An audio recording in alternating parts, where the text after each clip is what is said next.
Buen día con todos. El día de hoy vamos a realizar una entrevista sobre la experiencia y trayectoria en el campo educativo. Para ello, pues me encuentro acompañada por el magíster Paolo Alexander Santos Laura, quien nos va a compartir su experiencia y también, pues, de alguna manera dar algunos consejos para los futuros docentes. Bienvenido, profesor Paolo Santos. ¿Qué tal? Muy buenas noches. Encantado de estar en esta entrevista. Bien, entonces vamos a iniciar esta entrevista con la siguiente pregunta. ¿Cuáles fueron las ideas y aspiraciones que lo motivaron a usted a elegir la carrera de educación? Muy bien, para responder con la pregunta, podría mencionar que a partir de que pude observar la realidad, ¿no? La realidad peruana más que todo, porque justamente en ese momento de cuando uno decide su proyecto de vida, uno más o menos como que no quiere ser todo, ¿no? Quiere hacer muchas cosas, pero paralelamente no hace nada. Entonces,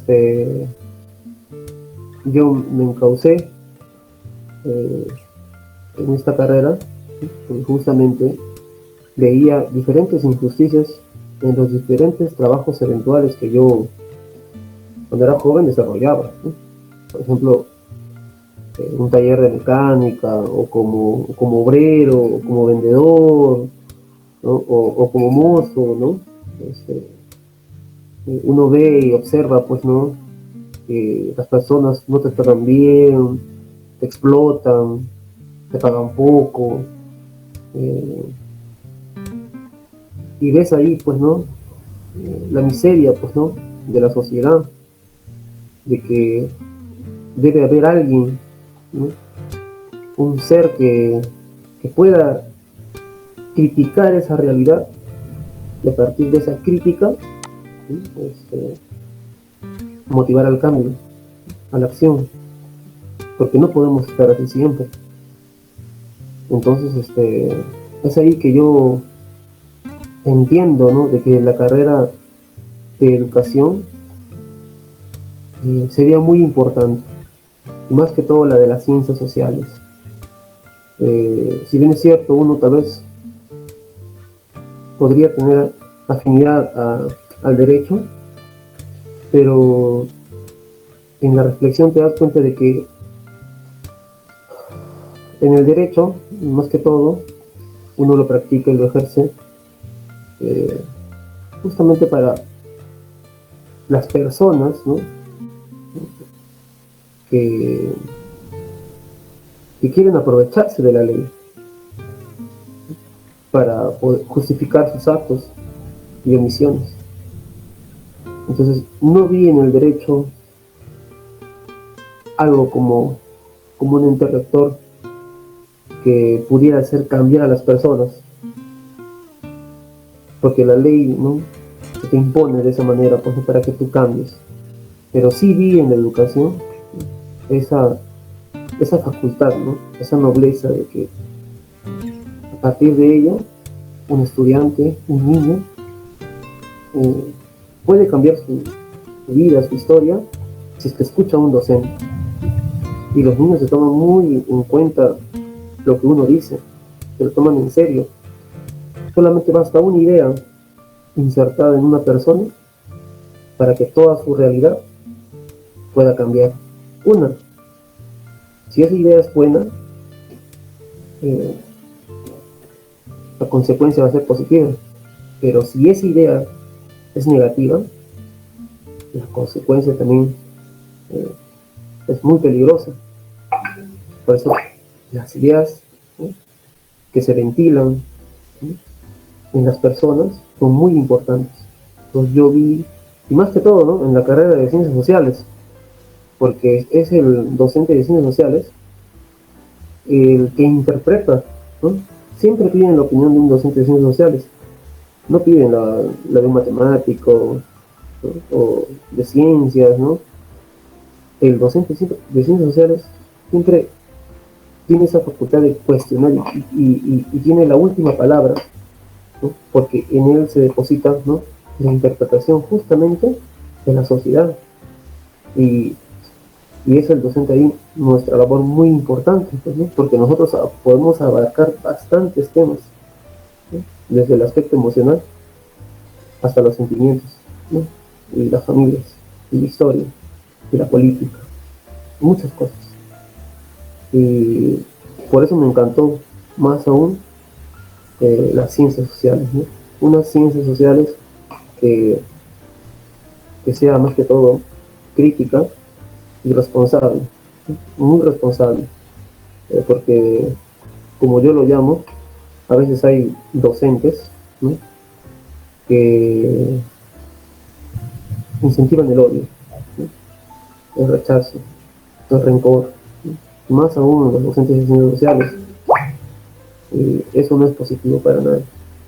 Y hay otros docentes que, por así decirlo, un poco que degeneran la carrera.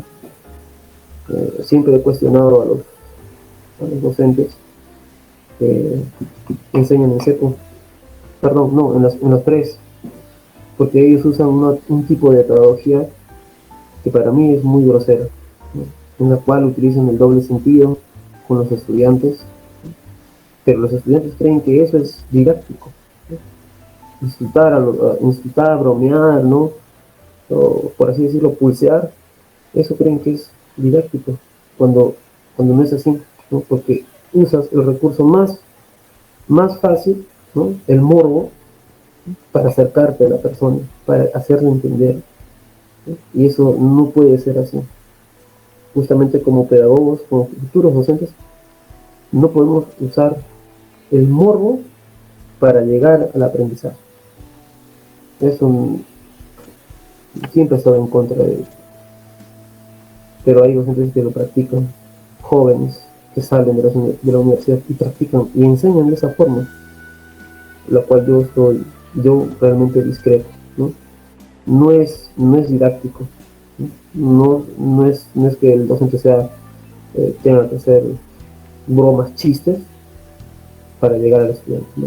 La clase de ciencias sociales siempre tiene que ser seria, pero una seriedad, ¿no?, digamos, aclimatada al contexto, ¿no? Por eso es que yo elegí, ¿no?, ser docente de ciencias sociales, ¿no?, educador.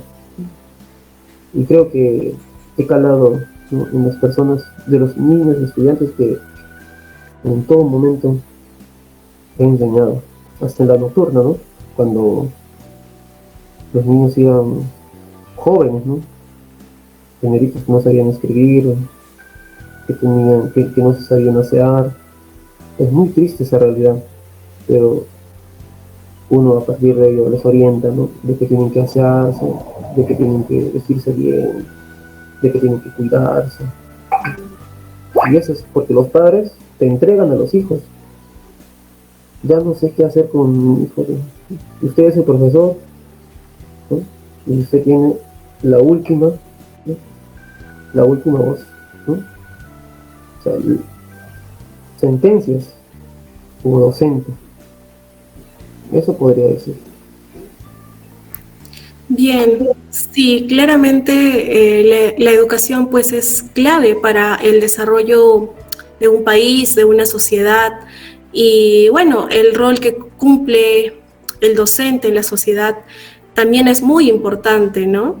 Y bueno, la educación, como usted lo menciona, profesor, no solo tiene que ser teórico, sino también de alguna manera ser didáctica, ¿no? Buscar que los estudiantes participen, pero sin embargo, pues sin imponer ideas, ¿no?, sin teorizar mucho, sino buscar el pensamiento crítico del estudiante, ¿no? Buscar que el estudiante pues cree su propio pensamiento, pero el docente siempre está ahí pues para acompañarlo, guiarlo, brindarle las herramientas necesarias, ¿no? Y por ello pues sin duda alguna la docencia es una carrera muy bonita, pero también pues se presentan retos en el camino, y esto pues me conlleva a llegarle a hacer la siguiente pregunta. A lo largo de su trayectoria como docente, ¿Destacaría usted algún reto o dificultad que se le haya presentado en las aulas y que le haya llamado la atención? Bueno, yo considero que la mayor contradicción que he podido encontrar en todo mi devenir es la evaluación. Enseñar es bonito, ¿no? Ustedes, los futuros docentes, enseñan muy bien. El problema radica acá cuando tienes que evaluar. Los estudiantes, las personas, no les agrada. Es más, y en la evaluación te generas enemigos, ¿no? Y si es que tú evalúas bien, bien con todos los criterios, te generas más enemigos. Entonces, ese es el detalle, eso es lo que hasta ahorita no logro, digamos, aceptar, ¿no? Porque uno puede ser muy bueno enseñando. El problema es la evaluación. Sí, evidentemente pues también la evaluación es parte, ¿no?, del desarrollo de la educación. Los docentes pues no solo dictan clases, sino también necesitan comprobar el aprendizaje del estudiante, cómo es que está captando la información, y en base a ello también el docente pues ve la manera, ¿no?, de apoyar al estudiante, ver en la evaluación en qué están fallando, qué es lo que no están entendiendo los estudiantes, y ahí es pues donde viene lo que es la retroalimentación, que también es muy importante, ¿no?, para el estudiante como también para el docente, porque el docente lo que busca es pues que el estudiante aprenda, capte la información, y para ello también pues evidentemente se usan diferentes estrategias, métodos didácticos, ¿no?, justamente pues para que el estudiante comprenda. Por otro lado, bueno, pues los retos que se van superando en el camino siempre pues van a hacer, ¿no?, crecer tanto profesional y también personalmente, ¿no? Y por ello, profesor, considerando la labor de su experiencia, ¿qué mensaje compartiría para los futuros educadores que recién nos estamos formando para afrontar las adversidades de esta bella profesión que es educación? Bueno, lo que yo podría aconsejar humildemente, ¿sí?, es que siempre tienen que estar en la constante lectura y preparación. Es una labor de desprendimiento, realmente, ¿no? No vas a ganar mucho dinero, pero te vas a llevar la satisfacción de que estás apoyando y cambiando vidas. Eso tiene uno que hacerse la idea. No vas a ser un político, no vas a ser un historiador, vas a ser un docente, un pedagogo, y tu labor va a ser esa, de entrega, de enseñar, ¿sí?, del arte de enseñar. Entonces, si uno se ha vislumbrado o ha creado digamos, una realidad en la cual uno va, se viste bien, ¿no?, y te haces tus cortes, ¿no?, las señoritas que van todo slim fit, por así decirlo. No, la carrera docente no es así. La carrera docente es más. El docente siempre se caracteriza por la humildad, ¿no?, por la humildad de las cosas, en poseer, ¿no?, en lo justo y lo necesario, nada más. Eso en esencia les podría mencionar, pues, ¿no? Y obviamente, pues, ¿no?, como dicen, ¿no?, que acá en esta labor nosotros tenemos que dar. Es más dar que recibir, eso sí, compréndanlo bien. Vas a dar hasta tu tiempo, tu vida. Es más, y van a haber momentos en que los alumnos no te van a reconocer, pero tú tienes que dar, ¿no?, apoyo, así no recibas nada a cambio. Y tampoco deberías recibir si es que te ofrecen algo. No puedes, no debes. Al menos desde mi humilde percepción, considero que es así. Sí, profesor, evidentemente, pues educación es una vocación, ¿no? Enseñar es tener vocación, enseñar, pues, lo que estamos estudiando no deberíamos considerarlo de alguna manera un trabajo, ¿no? Sino disfrutar, enseñar, disfrutar, compartir nuestros conocimientos, porque es eso, enseñar, compartir nuestros conocimientos a los estudiantes. Y evidentemente, pues para tener conocimiento también tenemos que estar en constante aprendizaje, en constante actualización de información como docentes, y como bien usted lo menciona, pues tenemos que leer mucho, que es la única manera pues de aprender, ¿no? Y de esa manera pues podemos compartir nuestros conocimientos con nuestros estudiantes. Y bueno, como mencionaba anteriormente, no simplemente es compartir esos conocimientos de manera directa, sino también tenemos que buscar pues la metodología para poder compartir esos conocimientos.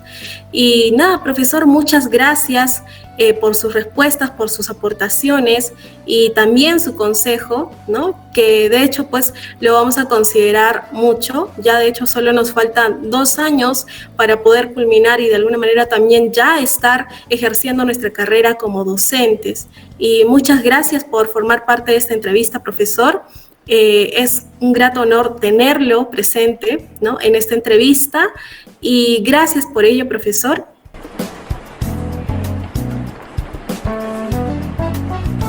En este momento se encuentra con nosotros el magíster Gilberto Alano Cabanegas, licenciado en Ciencias de la Educación en la especialidad de Ciencias Sociales, cuenta con una maestría en Tecnología Educativa, estudios técnicos en Contabilidad Informática y evidentemente una amplia y meritoria experiencia en el campo educativo.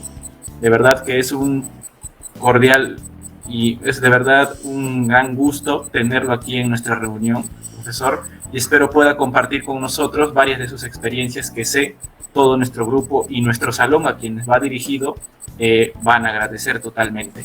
Un saludo, profesor, y me gustaría que usted pudiese responder a nuestro saludo y comenzar con una recomendación a todos nuestros compañeros en base a una experiencia que usted tuvo, que yo sé que es muy vasta, sobre cuál resaltaría que es usted la mejor estrategia, la mejor idea que haya usted tenido para poder acercarse y acertar de forma más correcta a sus alumnos. ¿Cómo podría usted definir ello? ¿Qué fue lo que más recuerda usted respecto a ello? Ok, bueno, ante todo, un saludo a sus compañeros y a ustedes. Y también para mí es muy grato que volverlos a escuchar, ¿no? Volver a compartir el aula virtual que estamos ahorita también nuevamente contactándonos, ¿no? Ante esta pregunta que un poco es la experiencia que uno quizás ha tenido en el aula, tanto en el aula, yo soy docente de aulas de secundaria, como también docentes de aulas universitarias. Bueno, desde que uno sale de la universidad como docente, naturalmente tiene una expectativa de las metodologías aplicadas. Y cuando uno va a pensar en una metodología que puede resultar, las primeras metodologías que utilizamos no nos salen, no captamos la atención del alumno. Yo recuerdo que la primera metodología que apliqué fue simplemente de crear el interés significativo o la pregunta cuestionadora, que antes enseñaba en lo que es todo lo que es pedagogía. Pero cuando uno ya va adquiriendo experiencia, conoce al alumnado y evalúa otras cosas, otros indicadores, y la metodología se convierte en una técnica que el docente, de acuerdo a su actitud, de acuerdo a su temperamento, de acuerdo a sus habilidades, entonces ya no es algo esquemático la metodología. Entonces la metodología va a ir en relación a lo que yo puedo hacer como docente y según mis habilidades, según mis capacidades, entonces puedo evaluar el medio pedagógico en el que me desenvuelvo, que es el aula, y al mismo tiempo evalúo a los alumnos, y de acuerdo a eso se aplica una metodología que uno, de acuerdo a las actividades, lo puede manejar y dominar en un espacio pedagógico. Por ejemplo, una de las metodologías por experiencia que a mí me ha resultado es el aula invertida. Esta metodología del aula invertida, es decir, debo llegar a utilizar las técnicas adecuadas, los instrumentos adecuados pedagógicos para que en mi metodología, el aula invertida, el alumno haga la clase, no yo. Entonces, pero yo voy creando las condiciones para que se dé la metodología del aula invertida, ¿no? Naturalmente las condiciones se dan, es como preparar, a ver, una metodología es como preparar una sopa de ranas que una vez escuché en algunas metáforas, ¿no? Por ejemplo, si tú quieres que la rana se acostumbre a un hábito determinado, primero tienes que hacer que poco a poco acepte el hábito o el espacio donde lo vas a colocar. Si tú metes una rana en un agua caliente, sale disparada, quema, sale disparada. Pero si tú metes en una rana en un agua tibia, la rana está tranquilo, y poco a poco el agua se va hirviendo, va calentándose más, al final la rana ha apreciado el espacio donde está, ya tienes una sopa de rana, ya la rana ha sido convertida a lo que tú has querido. Un poco la metodología es así. Ya la experiencia te dice, no puedo aplicar algo esquemático, porque a veces no a todos los alumnos lo comprenden, lo asimilan o les llega a funcionar para ellos. Implica muchos indicadores. El aula invertida, pienso yo que es una de las mejores metodologías que a mí me resulta. Ahora hay otras que he aplicado, ¿no? Como es el aprendizaje cooperativo, los proyectos, el pensamiento crítico, el pensamiento de diseño, el pensamiento de juicio, o sea, crear en el alumno cuestionamientos propios, que aplica una técnica para cada una de las metodologías y resulta un aprendizaje. Entonces, de acuerdo al tema, de acuerdo al área que estoy enseñando, el alumno puede lograr. Al final, en una metodología implica también otros aspectos pedagógicos, por ejemplo, la motivación. La motivación es un trabajo que yo he investigado, he hecho investigación sobre la motivación del alumno, la motivación y el aprendizaje. Y he determinado con algunos psicólogos y algunos neurocientíficos que he leído, cuán importante es inducir al alumno a que se automotive, ¿no? Esa motivación no necesariamente es como lo hacen a veces los motivadores que hoy en día, ¿no? No, la motivación es pausada de acuerdo al tema, de acuerdo al propósito del aula, al propósito del contenido, al propósito de la finalidad que quiero lograr. El alumno se debe motivar en la clase por buscar una concepto, por querer aprender, por querer responder. Cuando un alumno me participa en el aula, o levanta la mano para cuestionar algo o para aportar, ha habido motivación. Y si eso lo asimilo en una técnica, en una metodología, he logrado que aprenda algo. Entonces, mira, son varias cosas que se pueden medir en ese aspecto. O sea, en el aspecto pedagógico podemos aplicar muchas cosas. No digo que lo que yo estoy dando ahora sea lo mejor. Quizás para usted, para Pedro, para Juan, utilicen otras cosas, otras metodologías. Quizás la que yo estoy diciendo ahora les resulte también para ellos. Sino que hay que leer cómo funciona una metodología, hay que investigar cómo funciona una metodología, hay que conocer cómo funciona el pensamiento de un grupo social, de un aula, hay que conocer cuáles son las expectativas de ellos en el curso, en el tema, hay que saber cuál es el propósito de esa sesión, de esa clase de 2 horas, y en base a eso aplico una metodología, una técnica, ¿no? Una motivación adecuada y logro que todos por lo menos tengan cierto aprendizaje de lo que he querido lograr en esa clase. Eso es más o menos lo que he estado haciendo y hago hasta ahora. Supongo que más adelante aprenderé otras cosas más. Y es que, claro, como usted menciona, la motivación no es algo que se obtiene de misma forma para cualquier persona. Cada uno se motiva de la forma que lo cree conveniente, y al hacerlo, pues participa en clase mejor, aporta mejor en las clases de la forma porque él quiere aprender, porque se vio motivado a realizarlo. Es decir, es una forma subjetiva de que él pueda motivarse, que es muy distinta a las demás. Entonces, como usted también indica, su metodología no fue a lo más esquemático, lo genérico, lo que normalmente se utiliza. Usted aprendió en base a su experiencia de que el aula invertida le funcionó mejor. El aula invertida demostró mejores resultados en toda su experiencia que tuvo, porque como usted también menciona, intentó una forma, intentó otra, y entonces logró concebir una metodología la cual funcionó y obtuvo los resultados que usted espera. Y como esto no inicia desde apenas uno sale a trabajar en la carrera, al inicio es difícil, no vas a obtener los resultados que esperas, llevaría entonces a mi segunda pregunta, que de verdad me genera esa misma duda porque va relacionada.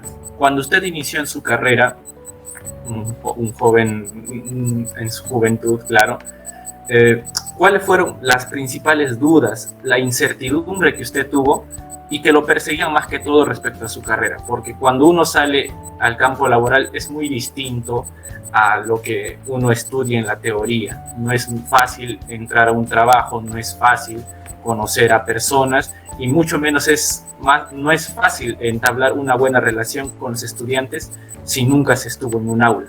Entonces, ¿cuál consideraría usted que fueron las principales dudas, problemas e incertidumbre, claro está, que usted tuvo al inicio de su carrera, profesor? Bueno, cuando uno sale con muchos sueños, con muchas metas, pero también sale con dudas, con miedo, ¿no? Porque una cosa es hacer tus prácticas en un aula, en un colegio, otra cosa es que entres a trabajar, donde te van a monitorear lo que haces, donde te van a pedir tu plan de trabajo, tu sesión, no sé, lo que vas a desarrollar. Y a veces ahí entramos al aula y los alumnos nos miran de pies a cabeza, ¿no? Y nosotros nos ponemos serios y tratamos de imponer respeto o caer bien o nos sentimos bromistas. En todos, así hagamos broma, nos pongamos serio, hagamos una cosa u otra, es el primer paso de vencer el miedo, ¿no? Y es algo que yo lo he afrontado en el inicio, igual, y a todos nos puede pasar. En cierta medida es un temor a saber si el alumno va a aprender lo que yo le voy a dar en esa aula o no. Otras cosas que los docentes también tienen dudas es que si lo que van a enseñar no les gustará a sus alumnos o no, lograrán comprender eso. Nos apegamos mucho al contenido y nos apegamos mucho al contenido en el inicio, no al fondo de lo que pueda servir ese conocimiento. Y otras cuestiones que dudamos de nuestra profesión, a veces que si vamos a ganar bien, tanto trabajo que hago es bien recompensado o no es bien recompensado.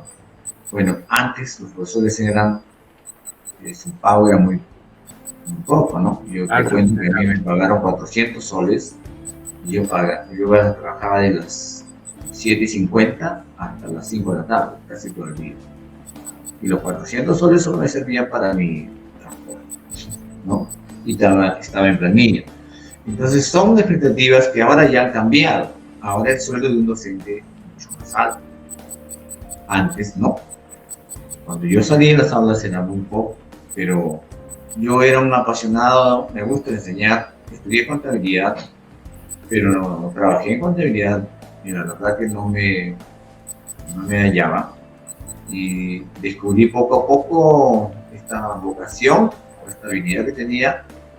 Me gusta enseñar y yo creo que por ahí me he motivado a salir de las dudas de que puedo ganar bien o no puedo ganar bien.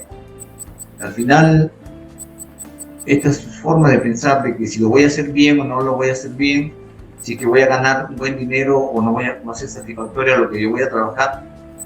Yo mismo he tenido que, ¿cómo se dice?, romper esos paradigmas, porque me di cuenta que puedo ganar más como docente y al mismo tiempo hacer de mi docencia una empresa. Y puedo trabajar y al mismo tiempo no trabajar. Es decir, como decía a veces un pensador, cuando uno hace lo que le gusta, no trabaja. Porque si tú haces lo que no te gusta, es un esfuerzo, cansado, te estresas. Yo siempre le digo a mis alumnos, profe, estoy estresado. No, no estoy estresado, estoy cansado. Entonces voy a descansar un rato y después ya estoy con mi actividad. ¿Ganas poco? No, no gano poco. Gano más. Gano más, digo, ¿por qué? En verdad, literalmente, gano más, digo, porque también hago empresa educativa, digo. O sea, sigo en el rubro de educación. Entonces, son temores que te dan cuando uno sale de la universidad, pero en la medida que tú te pongas tus propias metas, te apasione lo que hagas, te pongas pasión en lo que hagas, te mentalices. Por ejemplo, yo decía cuando salí de la universidad, algo que mis compañeros a veces me cuestionaban: yo soy el mejor docente del aula, yo soy el mejor estudiante del aula. No, tú no eres el mejor, ¿acaso te sacas 18, te sacas, no, buenas notas? No, pero yo soy el mejor. Entonces, no es que yo me lo decía a mí mismo para autogestionarme, para automotivarme de que tengo que ser bueno en lo que hago, si no, no voy a sobresalir. Tengo que ser bueno en lo que hago. Y primero comienzo convenciéndome de que soy bueno en lo que hago. Si yo no me convenzo de que soy bueno en lo que hago, voy a ser muy mediocre en las cosas. Mi enseñanza, mi trabajo y todo va a estar a la mediocridad. Y eso es algo que a veces en un inicio nos aborda. Por eso nos cuestionamos: ¿ganaré bien? ¿Haré bien mi trabajo? ¿Estoy nervioso? Hay que romper esos esquemas primero con él. Piensa que te va a gustar, piensa querer hacerlo bien. Cada mañana y cada noche despierta y duerme diciendo con una idea: mañana voy a ser mejor en hacerlo bien. Mañana lo haré mucho mejor. Simples ideas, pero y esas dudas poco a poco se te van. ¿Qué es lo que puedo manifestar? Un poco lo que nos pasa a nosotros cuando terminamos las aulas en la universidad. Y es que claro, como usted menciona, al momento de salir del aula no es lo mismo ser un docente que ir a hacer sus prácticas o estudiar, porque le están monitoreando, le preocupa la remuneración que va a recibir, el cariño también que va a recibir de los alumnos. Es decir, son todas esas cosas que claro, al inicio genera mucha preocupación y que a medida que pase el tiempo uno ya va viendo qué se puede hacer para que salga mejor, cómo puedo evaluar correctamente. Y entonces, con todos estos puntos, con todas estas ideas, de esa forma uno puede convencerse a sí mismo de que entonces de esta forma lo hago mejor, de esta forma puedo ser mejor docente, de esta forma puedo contribuir cada vez más al aprendizaje de mis alumnos. Y sintetizando todo ello, que es el tema de la motivación, de convencerse a uno mismo de que va a ser el mejor, porque claro, todo empieza por uno mismo y luego eso se va a demostrar en las aulas, se va a demostrar en la sociedad en base a todos nuestros esfuerzos, claro está. Y esto, ¿cómo podría usted, profesor, viendo y tomando en cuenta toda esa experiencia que tuvo, cómo podría sintetizarlo usted y compartirlo, mejor dicho, con todos nosotros y con nuestro salón, como un mensaje para nosotros que también vamos a ser futuros educadores, que no tenemos idea, la verdad, de todo lo que nos espera? ¿Cómo usted podría aconsejarnos, bueno, valga la redundancia, un consejo para afrontar todas estas adversidades? ¿Qué nos recomendaría de manera general para todos? Porque como usted mencionó, cada uno va a encontrar la forma de hacerlo, cada uno va a encontrar la forma de motivarlo, de motivarse, mejor dicho, pero es muy importante y se agradecería que usted concluya con esta entrevista dándonos una recomendación para todos nosotros y podamos seguir de forma eficiente, motivada y correcta esta carrera tan hermosa que es la educación. Bueno, ¿qué les podría decir en ese aspecto? Yo creo que mucho se basa en cómo comenzamos y en la medida que tengamos las experiencias que ustedes van a tenerlas. Yo creo que todos van a tener en el momento que tengan un aula, van a comenzar el cambio en ustedes, va a comenzar el cambio en la actitud de cada uno de nosotros. Pero siempre, nunca te midas con los demás, nunca te midas con otro docente. El hecho mismo de que yo digo, yo soy un buen docente, punto, me mentalizo así, pero quizás para otros no lo soy, pero no estoy al tanto de lo que digan otros, ¿no? Lo importante es que uno, cómo se proyecta.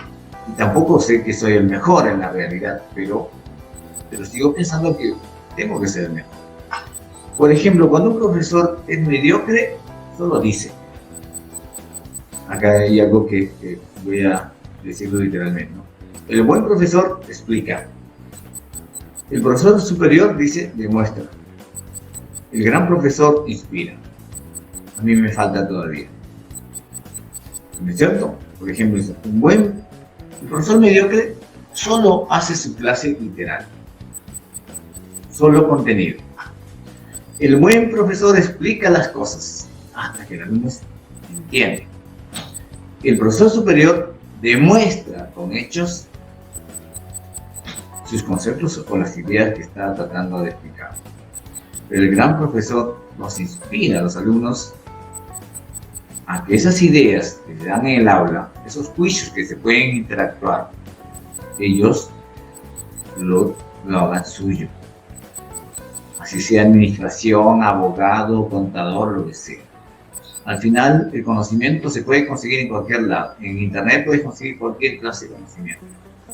Ahora, ese conocimiento, si lo vuelves útil para ti, eso lo logra un docente.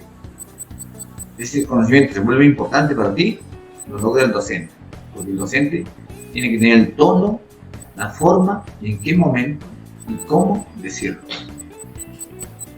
Entonces, ahí está la otra parte, como ese artista del docente. La parte un poco, no sé, filosófica del docente, que trata de que el alumno se pregunte, se cuestione. Y siempre les he recomendado a mis alumnos que nunca se dogmaticen en las ideas, nunca se parcialicen. El docente no puede parcializarse, porque a veces caemos en eso, ¿no? O sea, un docente dice, esto es una idea, y lo considera y lo transmite como una verdad absoluta. Acá hay otro docente que tiene otra verdad absoluta, y se confrontan las ideas. No, el alumno tiene que buscar sus propias ideas, tiene que construir sus propias ideas. Yo no le puedo dogmatizar para que sea religioso, adventista, mormón, budista, no sé, fascista, comunista, liberalista. No. Ese no es nuestro trabajo.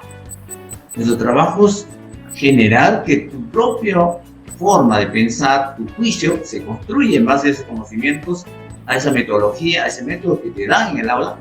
El alumno construye su propio conocimiento, y en construir su propio conocimiento, entonces lo vas a hacer más libre de pensar, de decidir, de tomar sus propias decisiones. Entonces yo creo que el docente, ese es el trabajo del docente. Yo les diría a ustedes, es una profesión de educador, es algo apasionante. Va a contribuir a que nuestro país sea mejor, a que salgamos de lo que nos falta conseguir. Hemos avanzado mucho, aunque muchos detractores dicen, no, todavía seguimos siendo un país subdesarrollado. No, hemos avanzado mucho, pero nos falta todavía mucho por avanzar. Cada vez que un alumno piensa por sí solo, decide por sí solo, hace del conocimiento su insumo para ser más creativo, para ser más, no sé, es logrado. Y eso tenemos que lograrlo todos los docentes, trabajar en eso. Porque no solamente se trabaja con el aspecto intelectual, sino con el aspecto emocional. La inteligencia emocional lo hace más exitoso a un alumno que la inteligencia intelectual. Y eso se ha demostrado. Porque un alumno que no sabe superar un problema y no le enseñamos a superar un problema, intelectualmente puede conocer mucho, puede ser muy intelectual, pero al final la inteligencia emocional le genera sus valores. Y si los valores no están bien construidos, naturalmente más adelante habremos creado, pues, como recuerdo la historia de los nazis, cuando le preguntaban a los judíos, los nazis eran superiores en cierta medida, decían, pero los judíos se preguntaban, ¿y cómo es que tenían profesionales que podían matar? Tenían biólogos, químicos, ingenieros que construyeron cámaras para matar a tanta gente inocente. Y entonces, ¿y esos profesionales no tenían valores? Solo tenían intelecto. Sabían que estaban construyendo cámaras para matar a tanta gente inocente y aún así lo hicieron. No podemos crear esa clase de ciudadanos profesionales. Yo no pienso, en ese sentido quizás soy muy específico, no. No puedo crear un profesional para que robe al Perú. No puedo incentivar a que un contador desfalque al Perú. Al final nos hace daño a todos. Un docente no puede dogmatizarse en la enseñanza. Debe ser que el alumno sea libre de pensar, pero en esa libertad de pensar para que decida lo correcto, hay que darle valores. Y los valores no se dan con decirle, hay que ser bueno, tiene que ser honesto, solidario. No se dan así los valores. Los valores se van construyendo en la medida que tus alumnos te van a observar si tú haces o practicas lo que dices. Así de simple. Bueno, espero que esto les haya breve entrevista o lo que yo haya podido decir con mis palabras les sea útil, y les agradezco a Marco, a Melanie, así le digo, y a Víctor, y me da gusto verlos a ver, ya que he compartido con ustedes también el aula, ¿no? Anteriormente. Y es que claro, pues, tan importante que es resaltar que el estudiante es quien debe formar su propio pensamiento, su propia crítica, y que el docente no sea quien inculque tajantemente qué es lo que debe saber, sino fomentar que sea el estudiante mismo quien lo forme, que forme sus propias ideas. Y creo que sí, ese sería el principal objetivo que todos nosotros, como estudiantes, aspirantes a docentes, deberíamos tomar en cuenta. Que no tenemos que compartir nuestras ideologías, nuestros pensamientos, ni nada por el estilo, sino más bien fomentar al estudiante de forma correcta, con el ejemplo, lo que ellos mismos deben pensar, y de esa forma, pues, como usted mencionó, profesor, formar ciudadanos, personas más correctas.